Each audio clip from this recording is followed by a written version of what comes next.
நெய்தல் 2025 வரும் 13, 14, 15 ஆகிய தேதிகளில் தூத்துக்குடியில் நடைபெற உள்ளது. அனைவரும் வருக, அனுமதி இலவசம். அகமதாபாத் விமான விபத்து நாட்டையே உலுக்கியிருக்கிறது. இந்நிலையில் களத்திலிருந்து உங்கள் தந்தி டிவி தொடர் தகவல்களை வழங்கிக் கொண்டிருக்கிறது. இந்த நிலையில் இந்த விமான விபத்தில் உயிரிழந்தவர்களின் உறவினர்கள் DNA மாதிரிகளை வழங்க மருத்துவமனைக்கு வந்துள்ள நிலையில் அவர்கள் தந்தி டிவிக்கு அளித்த பேட்டியை தற்போது பார்க்கலாம். இங்கு அகமதாபாத் சிவில் மருத்துவமனையில் உயிரிழந்தவர்களின் உடல் வைக்கப்பட்டிருக்குது. இங்கு அவங்களோட உறவினர்கள்கிட்ட DNA பரிசோதனையும் செய்யப்பட்டிருக்கு. நேற்று சாயந்தரம் 6 மணிக்கு இந்த DNA சோதனையானது தொடங்கி இருக்குது. இங்கு நம்மளோட மருத்துவர் இருக்கார். சார், உங்க பேரு? என் பேர் டாக்டர் ஜெய்சங்கர் பிள்ளை. நான் இங்கே பல் மருத்துவ கல்லூரியில் நான் வேலை செய்கிறேன். நாங்கள் டென்டல் ரிலேட்டடாக தான் நாங்கள் பேச போகிறோம். எப்படி பேசணுன்னா, இது ஒருத்தரோட ஐடென்டிட்டியை கண்டுபிடிக்கணும்னா இன்டர்போல் கைட்லைன்ஸ் படி 3 விஷயம் இருக்குது. ஒன்று ஃபிங்கர் பிரிண்ட்டு, ரெண்டாவது பல்லோட அரேஞ்ச்மெண்ட்டு, அதை வச்சு கண்டுபிடிக்கலாம். மூணாவது DNA. ஸோ இந்த 3 மட்டும்தான் பிரைமரி ஐடென்டிஃபையர்ஸாக கன்சிடர் பண்ணுது ஆஸ் பர் இன்டர்போல் கைட்லைன்ஸ். இப்போ இந்த மாதிரியான எரிஞ்சு போன உடம்புல பார்த்தீங்கன்னா ஃபிங்கர் பிரிண்ட் கிடைக்கிறது கஷ்டம். அதே சமயத்தில் DNAவும் சில நேரத்தில் ரொம்ப டீப்பாக போய் தான் எடுக்கணும்.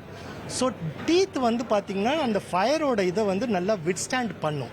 ஸோ அந்த டென்டலோட அரேஞ்ச்மெண்ட்ஸு, அதில் பண்ணியிருக்கிற ட்ரீட்மெண்ட்டு, சப்போஸ் அந்த ரெக்கார்ட்ஸ் எல்லாம் நாங்கள் கலெக்ட் பண்ணுறோம், போஸ்ட்மார்ட்டம் ரூமில் கலெக்ட் பண்ணுறோம்.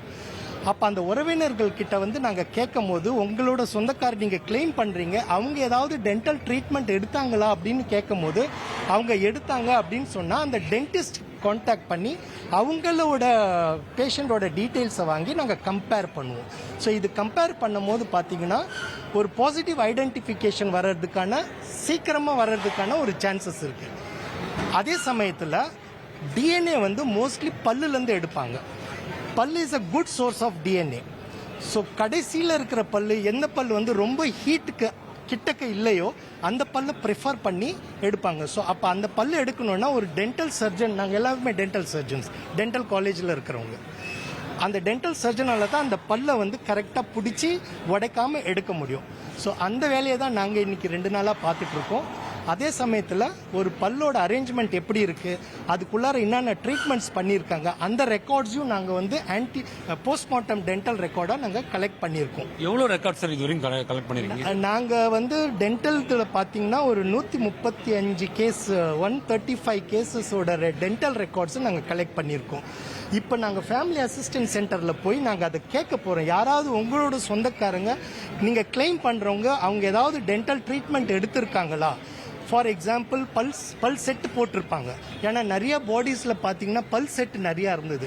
ஸோ அப்படி அவங்க அதாவது அந்த ரெக்கார்ட்ஸை கொடுத்தாங்கன்னா நாங்கள் அதை கம்பேர் பண்ணி இவங்க தான் இந்த பாடி அப்படின்னு நாங்கள் ஐடென்டிஃபிகேஷன் பண்ண முடியும். பட் கண்டிஷன் என்னென்னா அந்த ஆன்டிமார்ட்டம் டென்டல் ரெக்கார்ட் அவைலபிலிட்டி இருக்கணும். அப்படி இருந்தால் தான் இதை நாங்கள் கம்பேர் பண்ண முடியும். அதனால தான் இப்போ நாங்கள்லாம் என்ன சொல்கிறோன்னா, எல்லாருமே ஒரு செல்ஃபி ஃபோட்டோ, அதாவது பல்லு நல்லா தெரிகிற மாதிரி ஒரு செல்ஃபி ஃபோட்டோ எடுத்து வச்சுக்கணும். ஏன்னா யாருக்கு தெரியும், என்னைக்காச்சும் அந்த photo can be used as an identifier. So நாங்கள் மெயினாக பல்லை வச்சு ஐடென்டிஃபை எப்படி பண்ணுறது தான் நாங்கள் பார்க்குறோம். அண்ட் DNAவும் பல்லுலேருந்து கிடைக்கும். ஸோ நாங்கள் பல்லை எடுத்து நாங்கள் போஸ்ட்மார்ட்டம் பண்ணுற டீமுக்கு நாங்கள் பல்லை கொடுத்துட்டோம். ஸோ நீங்கள் மொத்தம் 139 சாம்பிள் எடுத்திருக்கீங்களா? 135 சாம்பிள் நாங்கள் இது வரைக்கும் கலெக்ட் பண்ணியிருக்கோம். ஒன்று கூட கலெக்ட் பண்ணிட்டு இருக்கோம், ஒன்று வரும். எத்தனை சார் கிராஸ் செக் பண்ணியிருக்கீங்க? இப்போதான் சார் அதோட ப்ராசஸ், இப்போதான் ப்ராசஸ். அது நாங்கள் as per Interpol guidelines phase 1, phase 2, phase 3, phase 4 போயிட்டுருக்கோம். நேற்று தான் phase 1 முடிஞ்சுது. So today we are in phase 2. Antemortem ரெக்கார்ட்ஸை கலெக்ட் பண்ணுவோம். நாளைக்கு phase 3 ரீகான்சிலேஷன் சொல்லுவாங்க, அதாவது comparing the antemortem and postmortem dental record. அது மேட்ச் ஆனதுக்கப்புறம் தென் அந்த கன்சர்ன் ரிலேட்டிவ்ஸ்க்கு அந்த பாடியை ஹேண்ட் ஓவர் பண்ணணும். பட் இங்கே டென்டல் நாங்கள் சப்மிட் பண்ண டூத்தை வச்சு DNA வச்சு கம்பேர் பண்ணி gold standard method DNA. So அதனால தான் இங்கே எல்லாருமே DNA ரிசல்ட்டுக்காக வெயிட் பண்ணி. யூஸ்வலாக DNA எவ்வளோ இட் வில் டேக் டைம்? ஒரு DNA ரேப்பிடாக கூட பண்ணலாம். பட் யூஸ்வலி 1 வீக் இல்லைன்னா சில நேரத்தில் நாங்கள் பார்த்துருக்கோம் 10 நாள் கூட ஆகும். அந்த மாதிரி சார் ரேப்பிட்னா எவ்வளோ நேரம்? எனக்கு அந்த அளவுக்கு அவ்வளோ டெக்னிக்காலிட்டிஸ் நாங்கள் டென்டல் சர்ஜன் அது இப்போ அட்வான்ஸ்டு டிஎன்ஏ டெக்னிக்ஸ்லாம் அந்த எஃப்எஸ்எல்ஸில் எப்படி யூஸ் பண்ணுறாங்களோ அதை பொறுத்து இருக்கு. இந்த ஹாஸ்பிட்டல்ஸ் அந்த எல்லா டெக்னிக்ஸும் எல்லா ஃபெசிலிட்டிஸும் எல்லா அந்த எக்யூப்மெண்ட்ஸ் அவைலபிள் ஹாஸ்பிட்டல்ஸில் இல்லை சார், இது வந்து எஃப்எஸ்எல்ஸுக்கு போகும், ஃபொரென்சிக் சயின்ஸ் லெபார்டரிஸ்க்கு தான் போகும் இது. ஸோ அந்த லெபார்டரி எக்யூப்மெண்ட்ஸ் எப்படி இருக்கும், என்ன அட்வான்ஸ் மெத்தட்ஸ் வச்சுருக்காங்க அதை பொறுத்து அவங்களுக்கு கிடைக்கும் சார். இது மருத்துவர் பிள்ளை தெரிவித்திருப்பது, அதாவது வெறும் டிஎன்ஏ என்பது இந்த செல்களில் இருந்து மட்டுமல்ல, நாங்கள் பற்களின் மாதிரிகளை கூட எடுத்து அதன் மூலமாக உணவர்களிடம் அவர்கள் ஏதாவது பல் தொடர்பான சிகிச்சை எடுத்திருக்கிறார்களா அதை வைத்தெல்லாம் கூட கண்டுபிடிக்க முடியும் என்ற ஒரு விஷயத்தை பதிவு செய்திருக்கிறார். நெய்தல் 2025 வரும் 13, 14, 15 ஆகிய தேதிகளில் தூத்துக்குடியில் நடைபெற உள்ளது. அனைவரும் வருக, அனுமதி இலவசம்.